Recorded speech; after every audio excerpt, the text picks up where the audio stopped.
લાંબી રેસ માટે NBC બ્યોરિંગ્સ, અસી Birla group company. સમાચાર સુરતમાંથી મળી રહ્યા છે કે જ્યાં આરટીઓ દ્વારા સઘન ચેકિંગ કરવામાં આવી રહ્યું છે અને સ્કૂલ વાહન ચાલકોને દંડ ફટકારાયો હોવાની વિગત છે. 30 સ્કૂલના વાહન ચાલકોને 3 થી 15,000નો દંડ ફટકારવામાં આવ્યો. નવું સત્ર શરૂ થતાં આરટીઓએ સ્કૂલ વાહનોનું ચેકિંગ શરૂ કર્યું હતું. ફિટનેસ, ટેક્સી પાર્સિંગ સહિતની ખામી હોવાથી કાર્યવાહી કરાઈ.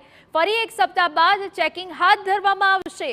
ફિટનેસ, ટેક્સી પાર્સિંગ સહિતની ખામી જણાશે તો વાહન ડિટેઇન પણ કરવામાં આવશે. અને વિગતો એવી પણ છે કે ફરી એક વખત સપ્તાહમાં આ પ્રકારની કાર્યવાહી અને આ પ્રકારનું ચેકિંગ હાથ ધરાશે.